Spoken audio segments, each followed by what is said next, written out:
हमारे पास मौजूद हैं हसन आबिद जो कि क्लिनिकल साइकोलॉजिस्ट हैं और हमें ये बता रहे हैं कि बच्चों में ये जो गेमिंग की हैबिट है और जो गेम खेल रहे होते हैं उनके लिए कितना मुज़र है या उनके दिमागी हालत के लिए बहुत अच्छा है, अच्छी प्रैक्टिस है। लेट्स टॉक जी, क्या कहेंगे आप?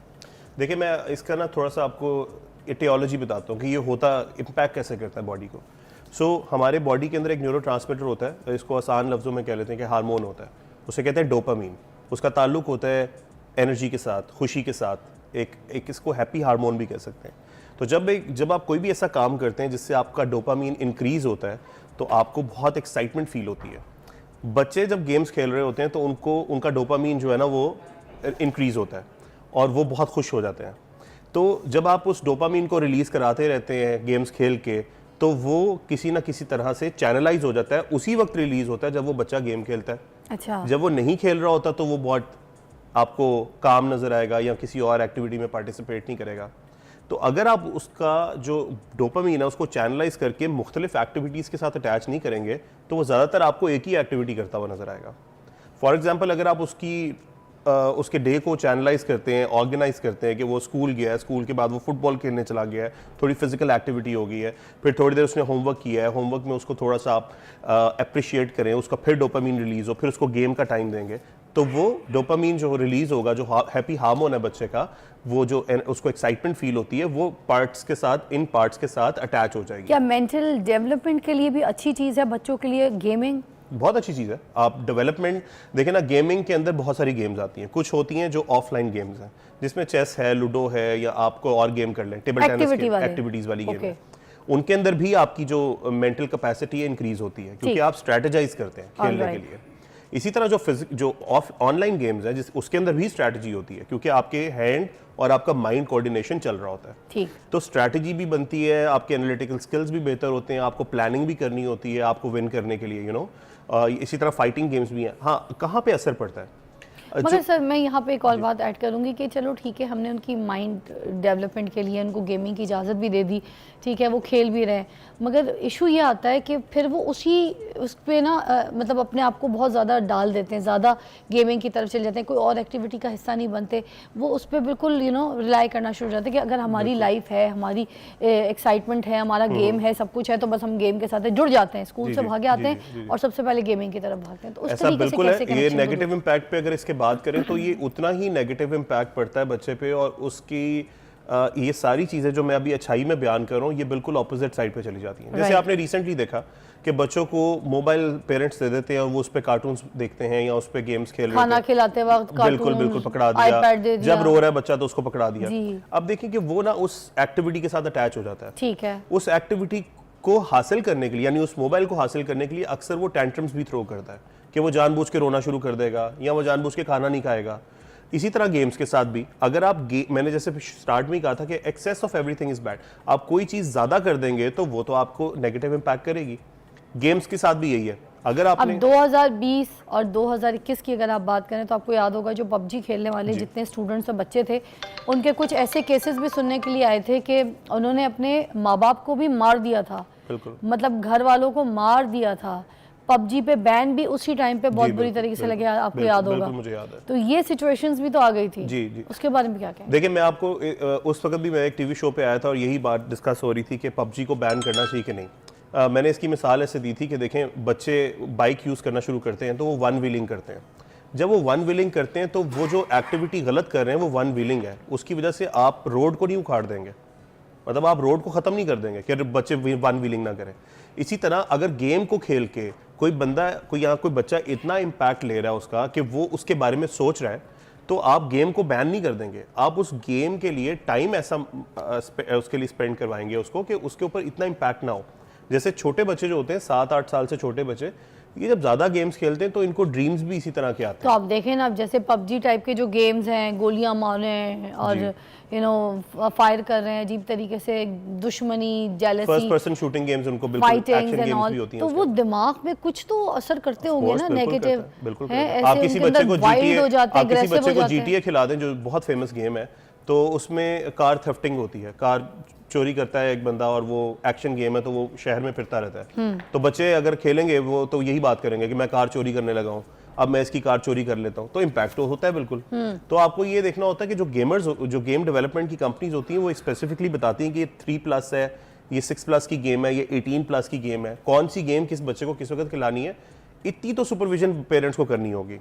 और अगर आप मोबाइल की बात कर लें, तो ज़्यादातर बच्चे मोबाइल पे गेम खेल रहे होते हैं, तो मोबाइल के ऊपर जो है ना वो रिस्ट्रिक्शन भी लग जाती है।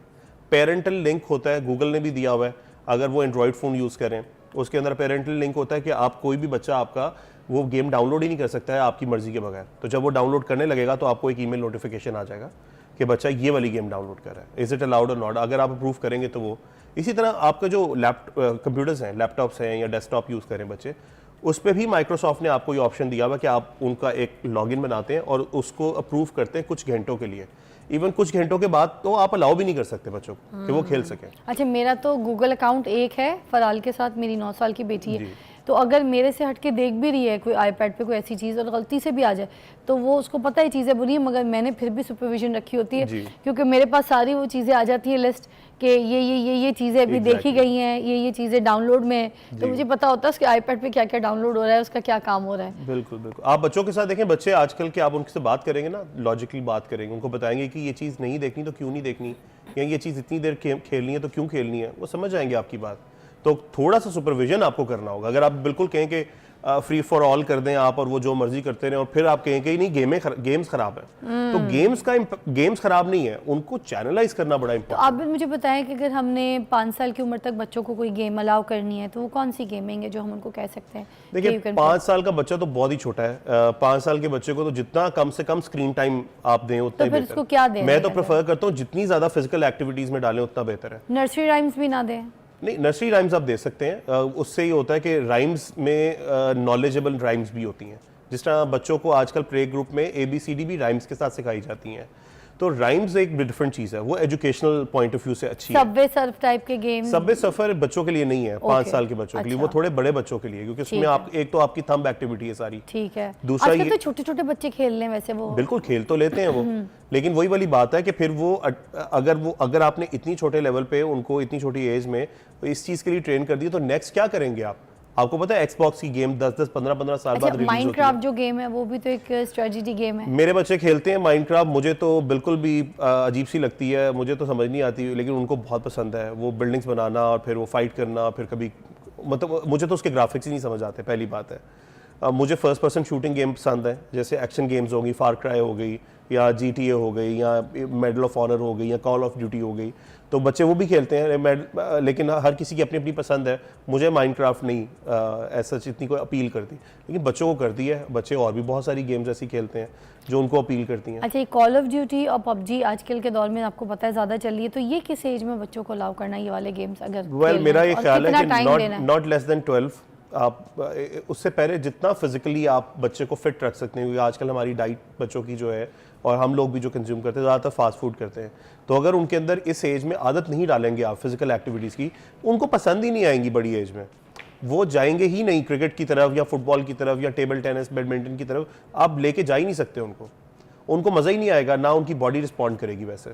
अच्छा, एक ब्रेक लेते हैं, ब्रेक के बाद दोबारा ज्वाइन करते हैं और ब्रेक के बाद हम ये पूछेंगे आपसे ख़ास तौर पे कि जो अभी ये सर्दियाँ आ जाएंगी और स्मोक का भी इतना बुरा हाल है कि अब आप जो है वहाँ पे सांस भी नहीं ले सकते, बाहर जाके कोई एक्टिविटी नहीं कर सकते। अब जब बच्चों की इस विंटर्स में एक्टिविटी कोई नहीं है तो वो घर बैठ के हमने उनको क्या प्ले टाइम देना है, क्या गेम टाइम देना है, क्या एक्टिविटीज़ देनी है, इस पे ज़रा नज़रसानी कीजिएगा। गेमिंग बच्चों के लिए किस हद तक नुकसानदेह है और कितनी बेहतर है। अच्छा, मेंटल हेल्थ के लिए जैसे हम बात कर रहे थे कि बच्चे अगर गेमिंग छोड़ देते हैं या उनको छुड़वा देते हैं, बिल्कुल ठीक है, या आपके सामने ऐसे मज़ामत कर रहे हैं, लड़ रहे हैं कि उनका बिहेवियर जो है वो ख़राब हो रहा है, तो अब किस तरीके से उस बिहेवियर को हम कंट्रोल कर सकते हैं? हम ज़रा सोल्यूशंस की तरफ भी आ जाते हैं। देखिए, बच्चों को चाहिए होती है कोई ना कोई एक्टिविटी, तो आपने उनको इंगेज करना होता है। अगर पेरेंट्स दोनों ही काम करने वाले हैं उनके लिए बहुत मुश्किल हो जाता है। यूजुअली पेरेंट्स जो दोनों काम करते हैं, घर से बाहर जाके काम करते हैं, तो बच्चे ज़्यादातर ग्रैंड पेरेंट्स के पास होते हैं। ग्रैंड पेरेंट्स उनकी एनर्जी को डील नहीं कर पाते, एक्सेसिव एनर्जी को, तो उनके लिए सबसे बेस्ट केस सिनेरियो यही है कि या तो इनको गेम खेलने दो या मोबाइल पकड़ा दो। तो पेरेंट्स को एक रोल प्ले करना होता है इसके अंदर, वो जिस तरह करना चाहें, जिस तरह भी करें, मतलब ये एक चैलेंज तो है बहुत डिफ़िकल्ट, और एक ऐसा चैलेंज है जिसके अंदर बच्चों की तरबियत जो छोटे एज में फिर ख़राब हो जाए, तो फिर वो आप ज़्यादा बड़े एज में जब वो जाते हैं तो उसको रिवर्ट बैक नहीं कर सकते। तो फिर यही है कि आप जो आपका सैटरडे संडे अगर छुट्टी आती है तो उसको अच्छे से यूटिलाइज़ करें, उनकी एनर्जी को एग्जॉस्ट करें। अब बात आती है कि आजकल स्मोक भी है बहुत ज़्यादा, तो आप ऐसे बाहर नहीं लेके जा सकते हैं बच्चों को। वो एक और बहुत बड़ा इशू है जो हमारे मुल्क में सबके साथ फेस करना पड़ रहा है। लोगों को एस्थमा हो रहा है, लोगों को की हेल्थ ख़राब हो रही है, उनको लंग्स के इश्यूज़ हो रहे हैं, ब्रोंकाइटिस वगैरह हो रहा है। तो फिर आप घर में क्या कर सकते हैं? आप घर में स्क्रैबल, चेस जैसी गेम्स हैं, टेबल टेनिस की टेबल ले आएँ, आप उनको वहाँ इंगेज करें। कोई एक ऐसी फिजिकल गेम जिसके अंदर वो स्वेट कर रहे हैं, ठीक है, तो वो उनके लिए बहुत ज़्यादा ल्यूक्रेटिव होगी। साइकिलिंग घर में भी की जा सकती है, मतलब घर बाहर तो खैर बच्चे साइकिल चलाते ही हैं, लेकिन जो एक्सरसाइज वाली साइकिल होती है, जिस तरह मैं अभी रिसेंटली ट्रेडमिल एक लेकर आया हूँ घर पे। हालांकि हमारे घर के इर्द गिर्द जिम है, जिम सस्ते भी पड़ते हैं, ट्रेडमिल महंगी होती है, लेकिन जस्ट टू इंगेज देम कि ट्रेडमिल ले आएँ, तो ट्रेडमिल पे वो अक्सर चिप्स भी खा रहे होते हैं, तो वो ट्रेडमिल पे खड़े होकर खा रहे हैं, ट्रेडमिल चल रही है और वो खा रहे हैं। तो मतलब एक एक्टिविटी है, ठीक है। तो इस तरह के काम उनके साथ किए जा सकते हैं, जिसके अंदर आप अच्छा कुछ ऐसे हैं क्लब्स हैं जहाँ पे आप उनको ले जाएं, आप उनको थोड़ी सी बो एंड एरो यूज़ करना सिखाएं। स्विमिंग के लिए आप लेके जा सकते हैं, जैसे पंजाब लाहौर की अगर बात करें तो पंजाब का स्विमिंग पूल है, वहाँ लेके ले जाएं आप पंजाब कॉम्प्लेक्स में। तो कोई फिजिकल एक्टिविटी में जब तक आप उनको नहीं करेंगे, आप एक दफ़ा करके देखें, एक रूटीन फॉलो करें, बच्चा आपका एग्जॉस्ट हो जाएगा, वो जल्दी सो जाएगा। जब वो जल्दी सोगा सुबह फ्रेश उठेगा, स्कूल के लिए भी फ्रेश होगा। क्योंकि बच्चे का डिप्रेशन, उसकी एंजाइटी, ये सारी चीज़ें जो है ख़त्म होती हैं जब बच्चे के अंदर एक्टिविटी आती है। एग्जैक्टली ऐसे ही है। मगर एक चीज़ तो माननी पड़ेगी ना कि जो गेमिंग है, अगर हम उसकी बात करें तो इनकी जो तालीम है उसके आगे तो बहुत रुकावट बन जाती है। चाहे हम जितना मर्जी कंट्रोल करने की कोशिश कर लें, उनकी जो फोकस है वो सारा का सारा वो गेम की तरफ रहता है। भले जितनी हटाने की कोशिश करें, उनका इंटरेस्ट तो उधर ही है, तवज्जो भी सारा उधर ही चला जाता है। पर पढ़ाई पे हम उनको बच्चे को लगा भी देंगे, वो 2 मिनट किताबें पकड़ के बैठेगा, मगर उसका जो है ना माइंड इंटरेस्ट लेवल उसका वही होगा कि गेम कितनी देर में। ऐसे आप ये देखें कि जब कभी इंटरनेशनल ट्रैवल, जैसे आप भी करती हैं, मैं भी इंटरनेशनल ट्रैवल पे जाऊं, बहुत सारे बच्चे इंटरनेशनल ट्रैवल पे अपने पेरेंट्स के साथ, फैमिली के साथ आए होते हैं, वो गेम खेल रहे होते हैं मोबाइल पे। इसका क्या मतलब है कि वो गेम के साथ ज़्यादा अटैच्ड है। उनके लिए वो जो इतना पैसा खर्च किया है उनके पेरेंट्स ने, उनको बाहर लेके आए हैं, उनके लिए वो ज़्यादा मैटर नहीं करता। तो सारी की सारी बात ये है कि आपने अपने बच्चे को कैसे ग्रूम किया है, आपने उसको किन चीज़ों की आदत डाली है। अगर आप खाने की भी बात कर लें, कोई ऐसी चीज़ आप उसको खिलाते हैं और डेली बेसिस पे खिलाते हैं, उसके टेस्ट बर्ड्स डेवलप हो जाएंगे। आपकी बात बड़ी अच्छी है, बल्कि मैंने हराल को 2-3 बार बोली है, कभी गाड़ी में बैठ के आईपैड या कोई फ़ोन यूज़ कर लेना तो मैं उसको फ़ौरन छीन के उसको ये कहती हूँ, अरे देखो तो सही, तुम्हें बाहर लेकर आई हूँ, देखो हम बाहर फिर रहे हैं, देखो ये क्या चीज़ बाहर। कहती क्या देखूँ, ना पहाड़ है, ना लेक है, ना बोट है, मैं क्या देखूँ। तो मैं उसको ये कहती हूँ, यही देखो, जो साइकिल वाला जा रहा है ना, वो देखो कैसे जा रहा है, किस तरीके से जा रहा है, उसकी साइकिल के पीछे कौन बैठा है, वो देखो रिक्शे वाले ने कहाँ गलत रिक्शा पार कर दिया, ये देखो। मैं कहती हूँ ये हैपनिंग, ये भी देखो कि माशरे में हो क्या रहा है, ये चीज़ें देखो, बिलबोर्ड कहाँ लगा हुआ है, ये बिल्डिंग इतनी ऊंची यहाँ पे कैसे खड़ी हो गई, अभी 3 महीने पहले तो यहाँ पे कुछ भी नहीं था, खाली प्लॉट। ये सारी चीज़ें मैं उसको बोलती हूँ कि ऐसी चीज़ें एक्सप्लोर करो, देखो। देखिए ये सारा डिपेंड करता है कि आपने अपने बच्चे की साइकी कैसे डेवलप की है। एक चीज़ है, जैसे मैं आपको मिसाल के तौर पे बताता हूँ कि आप गाड़ी में जा रहे हैं अपने बच्चे के साथ और एक कोई मांगने वाला आया, आपने अपने बच्चे के सामने उसको पैसे पकड़ा दिए, बच्चे ने पूछा बाबा आपने क्यों पैसे दिए, आप कह दें कि ये मांगने वाला था तो मैंने पैसे दे दिए। दूसरा क्या है, आपको उनको कहते हैं कि क्योंकि अल्लाह ताला ने हमें ज़्यादा पैसे दिए हैं और अल्लाह ताला ने कहा है कि जो एक्सेसिव पैसे मैं आपको दे रहा हूँ उससे आप लोगों की हेल्प करें। अब दोनों में काम आपने एक ही किया है, लेकिन जो उसके पीछे एक आपने साइकी डेवलप की है बच्चे की, उनमें से कौन सी साइकी को वो कैसे अडॉप्ट करेगा। अगर आप उसने पहली वाली को अडॉप्ट कर लिया तो उसके माइंड में सारा वक्त यही रहेगा सारी जिंदगी कि लोग जो है वो मांगते हैं। एक बात, बल्कि मैं यहाँ पे आपकी, क्योंकि प्रोग्राम का टाइम ख़त्म हो गया, आपने बहुत अच्छा हमें एलैबोरेट भी किया इस गेमिंग वाले सेगमेंट को, मगर मैं एक और बात आखिरी में जाते जाते एलैबोरेट करूँगी कि ये जो मांगने वाली बात आबिद साहब ने यहाँ पे की, अगर हम अब किसी को देखते हैं कि कोई बच्चा जूते पॉलिश कर रहा है, कोई कचरा उठा रहा है, कूड़ा उठा रहा है, झाड़ू दे रहा है, कोई ऐसे बच्चे जो इस तरह के मजदूर लेबर तबके में आ जाते हैं और वो ये सब इस तरीके के काम कर रहे हैं, या उनके हाथ में किताबें नहीं और वो भीख मांग रहे हैं, तो अपने बच्चों के सामने उनको जलील करके या फिर अपने बच्चों को जलील करके ये मत बोलें कि देख लो अगर तुम पढ़ोगे लिखोगे नहीं तो ये बनोगे, तुम्हारा ये हाल होगा। ऐसे ना बोला करें, बच्चों को ये बोला करें कि मैं तुम्हें पढ़ा रही हूँ, लिखा रही हूँ, तो मैं चाहती हूँ तुम कुछ बन जाओ ताकि इनके लिए कुछ कर सको, इन जैसे बच्चों के लिए कुछ काम कर सको। Thank you. Take a break, will be right back. Thank you so much.